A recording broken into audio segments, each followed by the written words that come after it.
Is it a good thing or a bad thing that it's becoming harder, maybe impossible, to encapsulate information in discrete units and sell them? The simplistic answer, the answer that you get from Hollywood and the recording industry, is it's a disaster. This is not a film about piracy. The recording industry's been freaked out. The movie industry's been freaked out. The suits don't know how to think about this. This is not a film about sharing files. They put a lot of money into making those movies, making that music, so they want to get something back. But the way they're trying to stop the copying now, it's definitely not working. It's a film that explores massive changes in the way we produce, distribute, and consume media. Ever since Napster, the music industry has been trying to kill file sharing, right? Napster was this huge global party of, everybody suddenly had access to the largest music library in the world. And what did they do? Well, they went after Napster and they shut it down. Napster, Aimster, Audio Galaxy, Grokster, iMesh, Kazaa, all of these companies were sued. And in the end, essentially, the entertainment industry succeeded in driving that technology out of the mainstream commercial field. The industry's turned to suing individuals, hundreds of individuals, ultimately thousands, now tens of thousands of individuals, for downloading music without permission. Existing players are trying to make certain things happen that in retrospect will seem kind of barbaric. If you're talking about the distribution of cultural material, of music and cinema, well, there is a long history of whatever the incumbent industry happens to be, resisting whatever new technology provides. Cable television in the 70s was viewed really as a pirate medium. All the television networks felt that taking their content and putting it on cables that ran to people's houses was piracy, pure and simple. The video recorder was very strongly resisted by Hollywood. There were lawsuits immediately brought by the movie studios who felt, in fact, who said publicly that the VCR was to the American movie industry what the Boston Strangler was to a woman alone. New information technologies provide Hollywood and the recording industries with fresh channels on which to sell products. But they can also open unplanned possibilities for their consumers.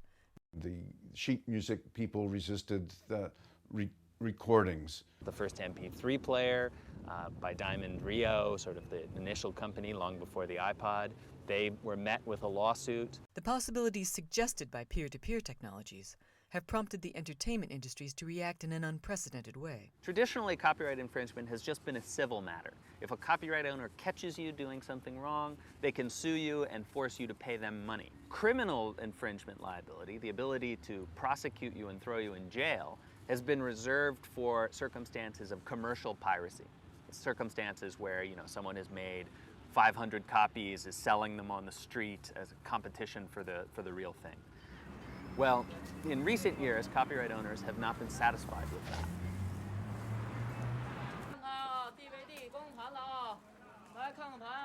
They have wanted to reach out and have criminal recourse against people who are engaged in non-commercial activities.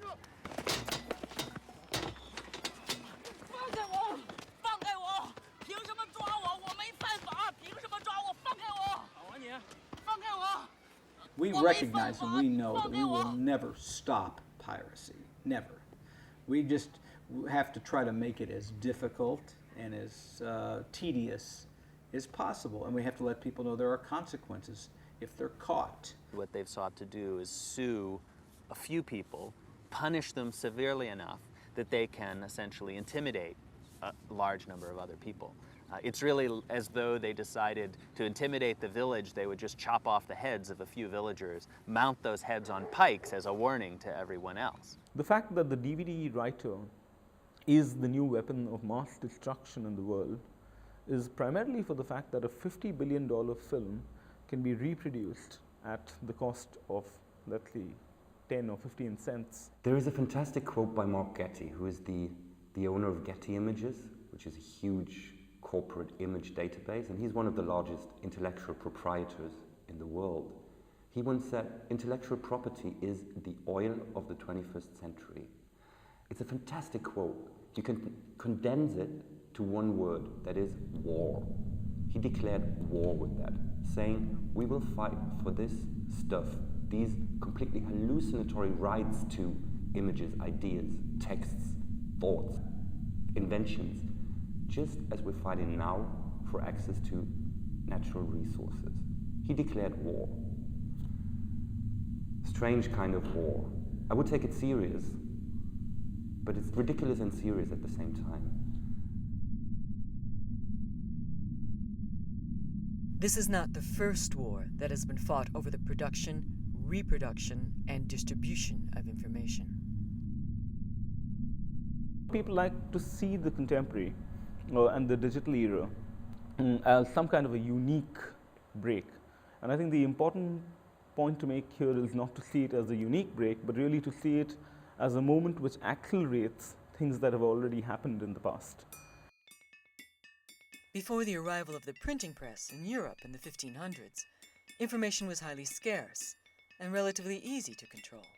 For thousands of years, the scribal culture really handpicked the people who were given this code to transmit knowledge across time and space. It's an economy of scarcity that you're dealing with. People are starved, in a sense, for more books. There are images from the 16th century of books that were chained and had to be guarded by armed guards outside a heavy, heavy door, because it is very, very dangerous for people to have access to that.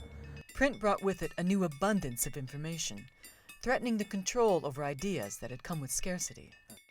Daniel Defoe tells of Gutenberg's partner Johann Fust arriving in 15th century Paris with a wagon load of printed Bibles. When the Bibles were examined and the exact similarity of each book was discovered, the Parisians set upon Fust, accusing him of black magic. About to change everything, this new communications technology was seen as the unholy work of the devil.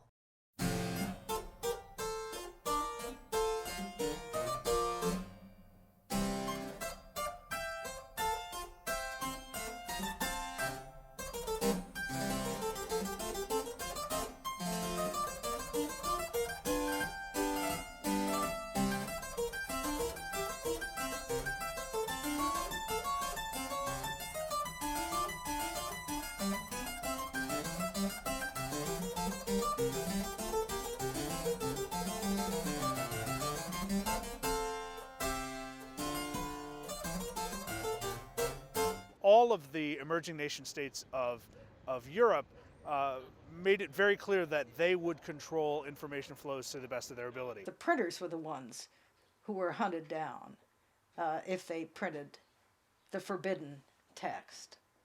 So more than we think of persecuting the authors, but it was really the printers who suffered most. As print technology developed in Europe and America, its pivotal social role became clear.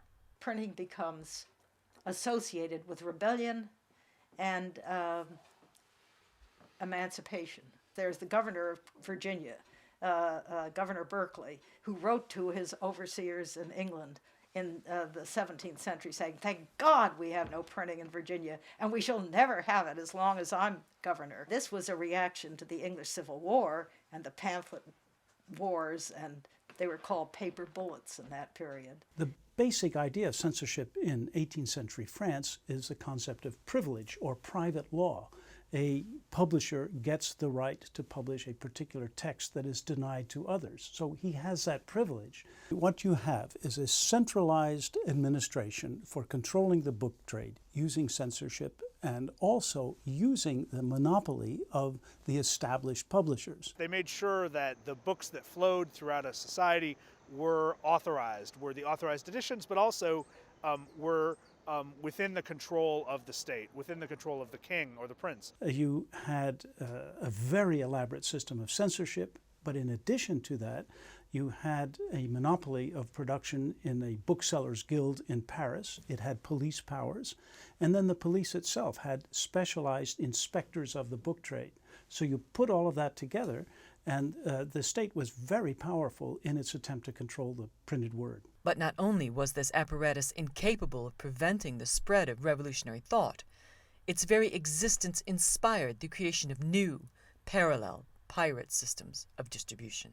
What is clear is that during the 18th century, the printed word as a force is just expanding everywhere. You've got publishing houses, printing presses that surround France in what I call a fertile crescent. Dozens and dozens of them producing books which are smuggled across the French borders, distributed everywhere in the kingdom by an underground system. I have a case of one Dutch printer who looked at the index of prohibited books and used it for his publication program because he knew these were titles that would sell well. The pirates had agents in Paris and everywhere else who were sending them sheets of new books which they think will sell well. The pirates are systematically doing, I use the word, it's an anachronism, market research. They do it, I've seen it in hundreds and literally thousands of letters. They are sounding the market. They want to know what demand is. And so the reaction on the part of the publishers at the center is, of course, extremely hostile. And I've read a lot of their letters. They're full of expressions like buccaneer and private and people without shame or morality, etc. In actual fact, many of these pirates were good bourgeois in Lausanne or Geneva or Amsterdam, and they thought that they were just doing business. After all, there was no international copyright law, and they were satisfying demand. There were printers that were almost holes in the wall or down in the... If they were printing subversive material, they could sort of hide their presses very quickly. People used to put them on rafts and float down to another town if they were in trouble with the authorities.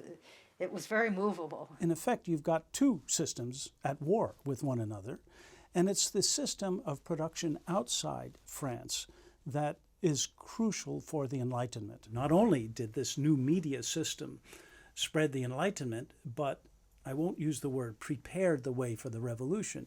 It so indicted the old regime that this power, public opinion, became crucial in the collapse of the government in 1787, 1788. In Paris, the Bastille had been a prison for pirates. But in the years before the revolution, the authorities gave up trying to imprison pirates. The flow of ideas and information was too strong to be stemmed.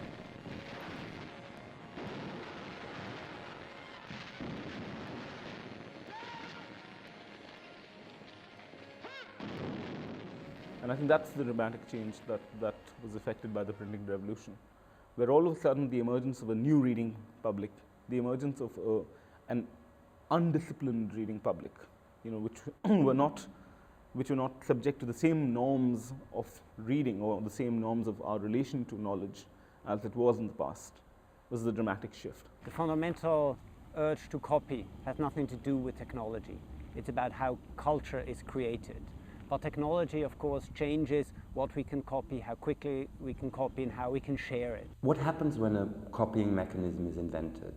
And you can take the printing press or you can take BitTorrent. It shapes people's habits. It gives people completely new ideas how they could work together, how they could share, what they could relate to, what their lives could be. There's no way that an absolutist political system can totally suppress the spread of information. New media adapt themselves to these circumstances, and often they can become even more effective because of the repression. Why should improvements in our capacity to copy be linked to social change?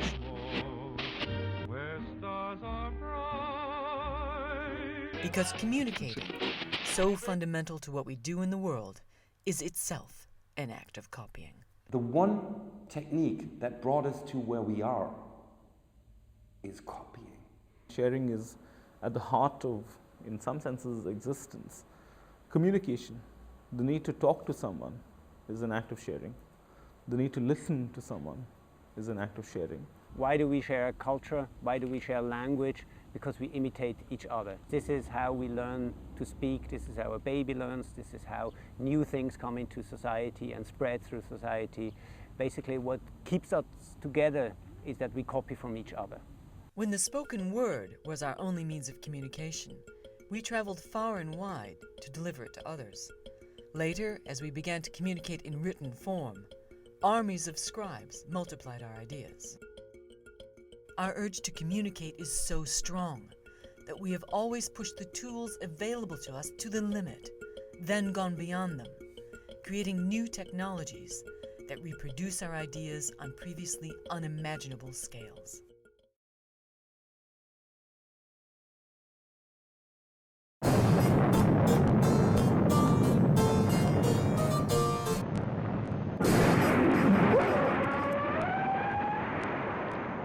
In 1957, the USSR launched Sputnik. In response, the American government authorized massive blue sky spending on science and technology, overseen by a new Advanced Research Projects Agency.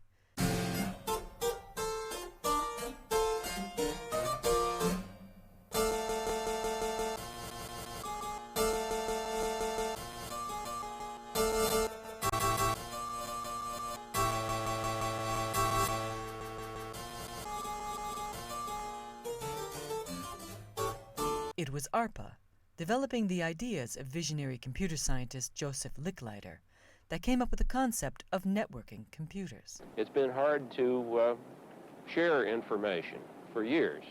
The printing press, of course, was the great step into sharing information, and we have been needing for a long time some better way to distribute information than to carry it about. The print on paper form is embarrassing because in order to distribute it, you've got to move the paper around, and lots of paper gets to be bulky and heavy and expensive to move about. The ARPANET was designed to allow scientists to share computer resources in order to improve innovation. To make this vision work, ARPANET had to allow each machine on the network to reproduce and relay the information sent by any other.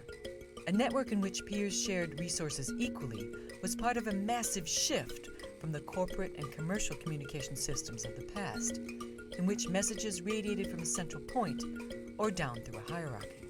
There was no center, and no machine was more important than another. Anyone could join the network, provided they agreed to abide by the rules or protocols on which it operated. Ever since really the 60s onwards, packet switched networks are the predominant style of communications used today. Increasingly so in both voice and data. The Western world was transforming itself from the rigid production systems of Fordism to fluid work, lean production, and just-in-time delivery. It's a wonderful age on a beautiful stage demonstrated for you, been created for you. It's just a part of the thrilling start of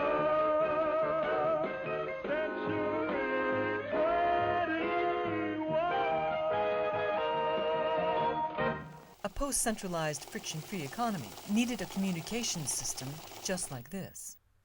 We didn't build in the 1970s networks of hierarchs.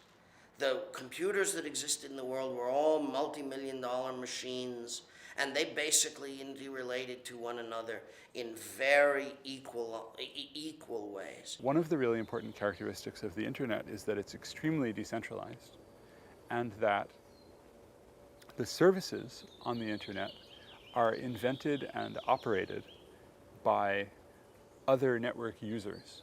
The network is built so that there's nobody in charge, that everybody has control over their own communications. In relying on the internet, society was bringing into its very center a machine whose primary function was the reproduction and distribution of information. It's an inherent function of the networks that we use today, that this data is stored and copied, stored and copied. Normally transient, normally very fast, in milliseconds, microseconds.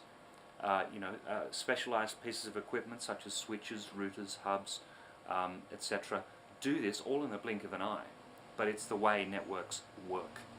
What ARPA's engineers had produced was the blueprint for a massive copying machine without master, which would grow at a fantastic rate into today's internet. So this entire area is bristling with information transfer of one type or another. For instance, the local council, Tower Hamlets and Hackney, we're sort of on the border here, have some of the surveillance traffic and security cameras linked via wireless networks themselves. The spectrum environment is getting very dirty or noisy. Every single packet that flies through the multitude of wireless networks and through the internet is listened for, stored in memory, and retransmitted, i.e. it's copied from one what's called network segment to the next. Now, our media environment now, our media ecosphere now is so broad, so large, that you cannot contain information very easily anymore. You cannot stop or censor information or stop the transmission once it's out there. It's like water through your hands. It's like trying to stop a dam from bursting. I would say right now we are likely in range of wireless microwave radio transmissions that are most likely breaching some sort of copyright law right at this moment. To try in the back of modernism and all this international law to make profit out of his own ungenerosity to humankind. One of the main battlegrounds in law, in technology now, is the extent to which it is possible to exclude people from information, knowledge, and cultural goods. The extent to which it's possible to enclose a bit, if you will, of culture and say, it's in a container, you have to pay me in order to access it.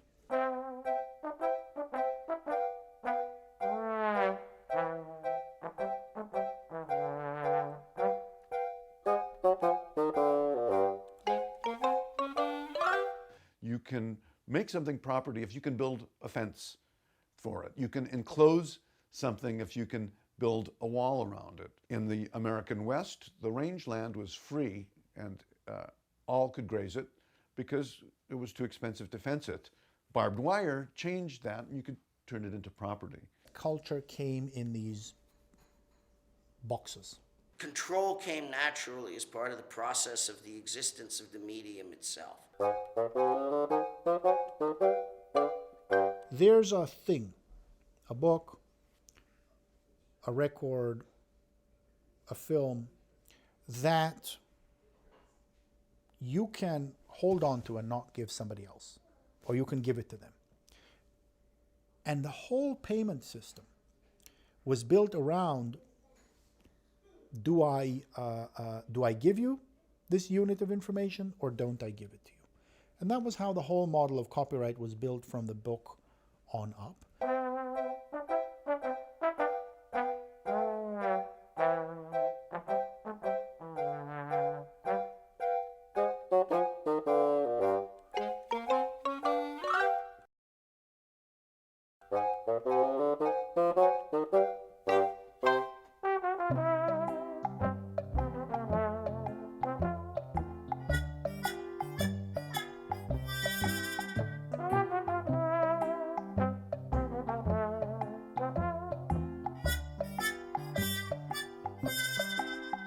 What used to be property, music, cinema, now becomes very, very easy to transmit across barriers. We have today the ability to make copies and distribute copies inexpensively. If one copy leaks out on the internet, very rapidly it's available to everyone.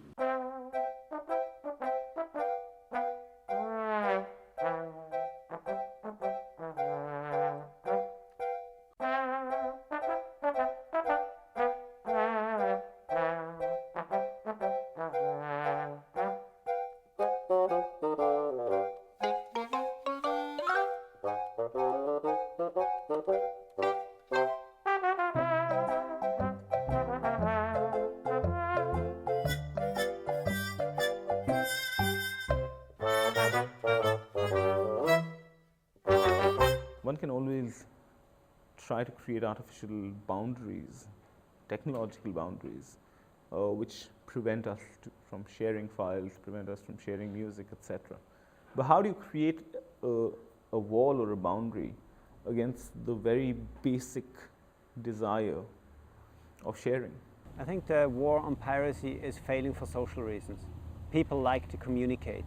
People like to share things. People like to transform things. And technology makes it so easy that there's no way of stopping it. The new generation is just copying stuff out of the internet. It's the way they got brought up. They started with Napster or whatever. Music is free to them. They don't consider music being something you pay for. They pay for clothes, they pay for stuff they can touch. Intellectual property is, what the fuck is that? I've never bought a piece of music in my life.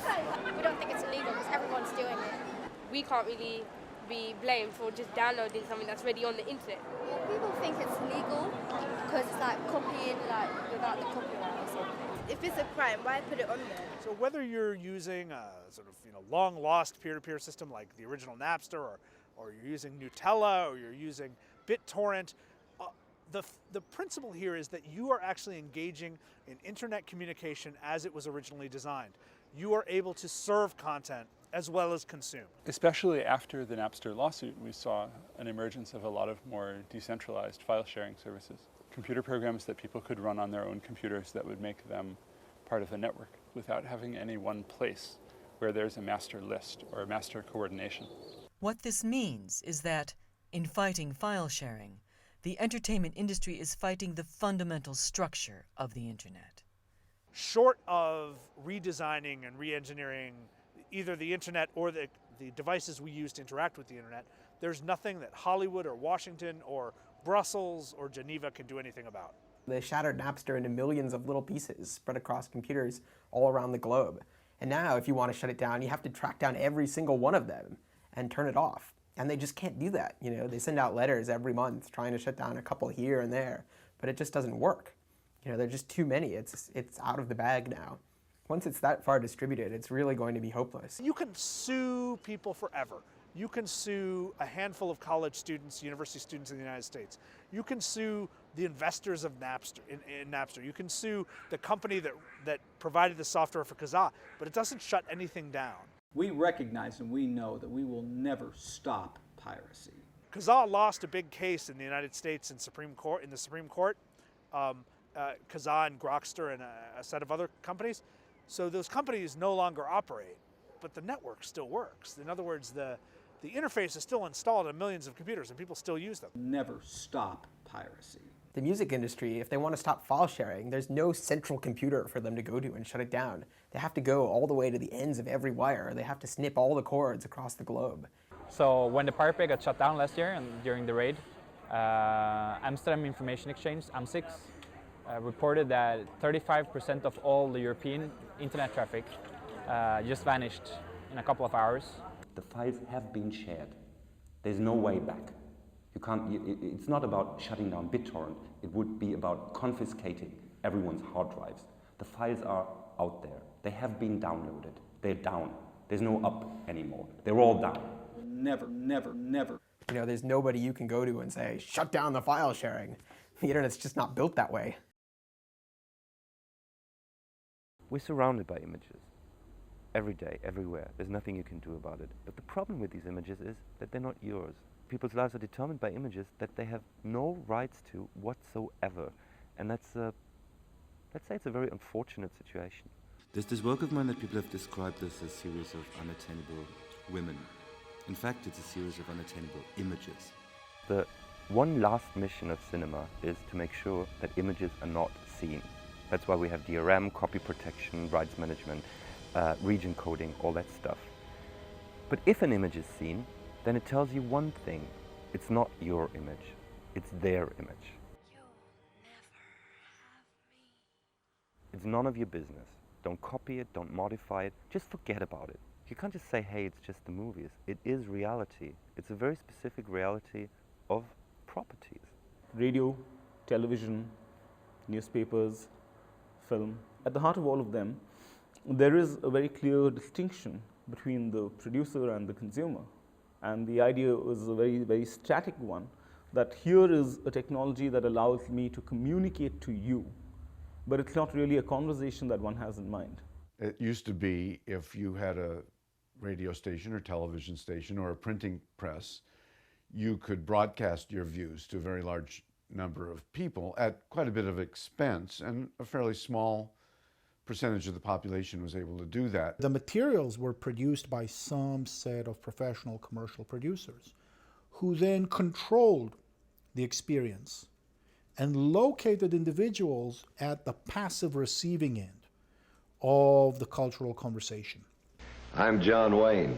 We believe in many things, but I'm John Wayne. If you wanted to change the way the television broadcast network works, good luck. You're going to have to get the majority of the shareholders to agree with you, or you're going to have to replace some very expensive equipment. In the world of that universe where you needed to get distribution, there were gatekeepers that stood in your way. I know that there's gatekeepers out there at every level, by the way. Certainly production, funding, exhibition, they can get fucked as far as I'm concerned. You would need to satisfy the lawyer for the network or the lawyer for the television station or radio station that what you've done is legal and cleared and permissions have been obtained and probably insurance has been obtained before you could get into the channels of mass media communication. The number of people who could actively speak was relatively small, and they were organized around one of the only two models we had in the industrial period to collect enough physical capital necessary to communicate, either the state or the market, usually based on advertising. This is the question that faces us today. If the battle against sharing is already lost, and media is no longer a commodity, how will society change? Those whose permission was required are resisting this transition, because control is a good thing to get if you can get it. The control that used to reside in the very making of the artifacts is up for grabs. Should we expect changes as massive as those of the printing press? There's plenty of people who are watching the worst kind of soap opera right now, over the planet, and I can't save them, as hard as I've tried, I can't save them. But do we need saving? Will there still be a mass-produced and mass-oriented media from which to save us? Music didn't begin with the phonograph, and it won't end with the peer-to-peer network. Chipmunk, Circular, Fucky, Ice Kid, Little D, SQB, we up K, we up Suits all day long, it's nothing, we up Just, we up Nats, everyone. Alright, listen. And I couldn't give a shit if you're older. This younger's way colder. Give it 10 years, then I'ma be known as a veteran older. I swear down, will stay colder.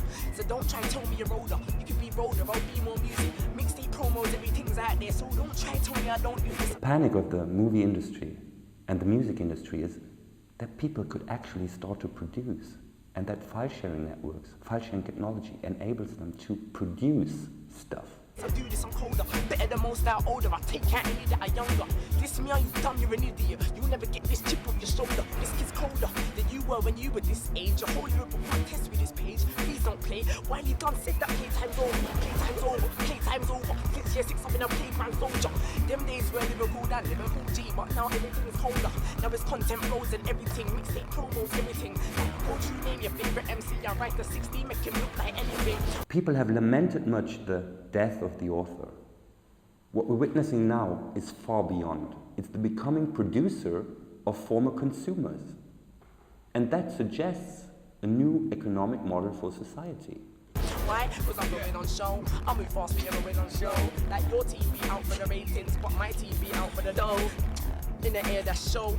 Hey, what we're going on show? So you put man, pay me a bill, no less. I've got the vibe to run down the show. No. It is not so much the fact that the Phantom Menace is downloaded 500 times or 600 times, etc. Yeah, of course, there is, an imaginary specter of economic loss that informs that. But the real battle or the real threat lies in a shift in the ways that we think of the possibilities of ourselves as creators and not merely as consumers.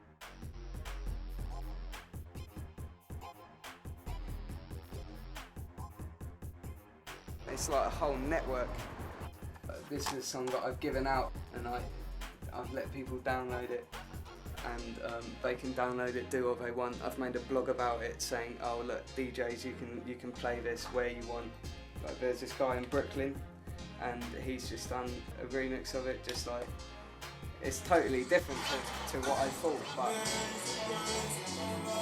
he's just this guy from Brooklyn, and I really respect that in him, that he came back to me and he said, look, and it's going on his mix album. One of the things that intrigues me tremendously about the proliferation of material that's out there in the world for people to grab is the potential creation of millions of new authors.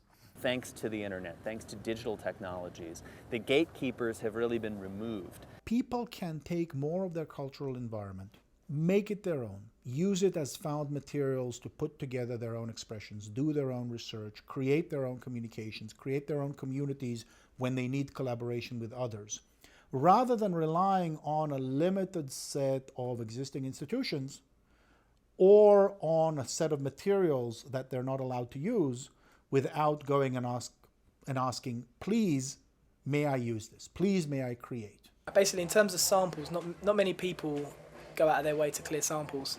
Then right about now, like, I've got the things on the fruity slicer, like it's on different keys, so it's just different parts of the sample. Like, it's just some Turkish tune I don't even know who's by. Like, it's just some random sample.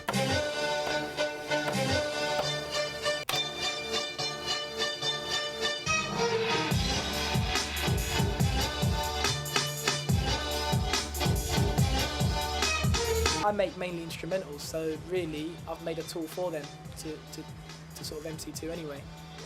It's good that people are ruthless enough to use another person's tune and record themselves like spitting bars over it.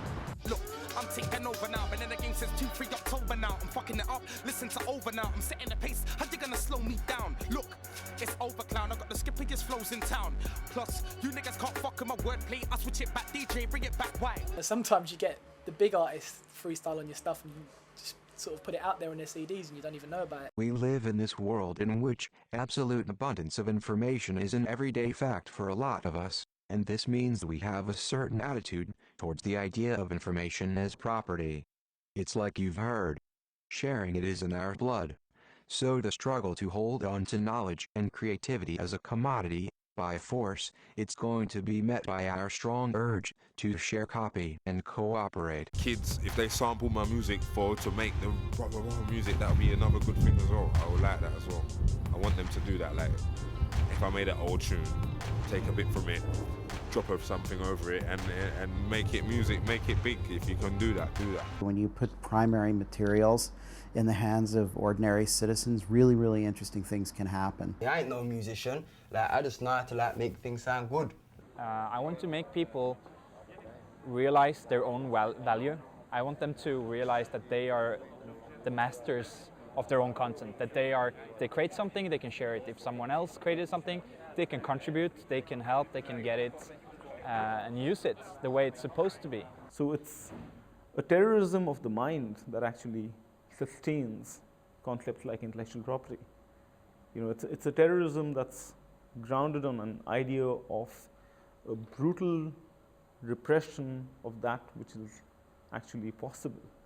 If everything is juicy generated, it also means that you have to create something in order to be part of the society. I think one of the things that we are seeing coming out is a culture where things are produced because people care about it, and not necessarily because they hope other people will buy it. So what we will see is things made by the people for themselves. I don't think I know a person who just listens to it and doesn't try and get involved in some way by producing something. You know, all of these things that are taking the copyright industry totally by surprise, and they're scrambling with and not able to deal with, you know, for the next generation. It's just part of the media landscape. They're natives. They're natives in that media landscape, absolutely. And they're not alone. I think of myself as a pirate. We're pirates. We're pirates. I'm a Pirate. pirate. I'm a pirate. I'm proud because I get my music free, so it's all right. I'm proud. I think we need to have a broad conversation. That's probably going to be an international conversation where people who make things and people who use things, I'm talking about cultural works, sit together and think about what kinds of rules best serve these interests. I don't know that we're going to agree, but I think we need to ask a little bit more about utopia. We need to really figure out what kind of a world we'd like to live in, and then try to craft regulations to match that. Being reactive doesn't cut it. The future isn't clear for sure, but that's why we're here. We're trying to form the future. We're trying to make it the way we want it, but obviously most people want it to be.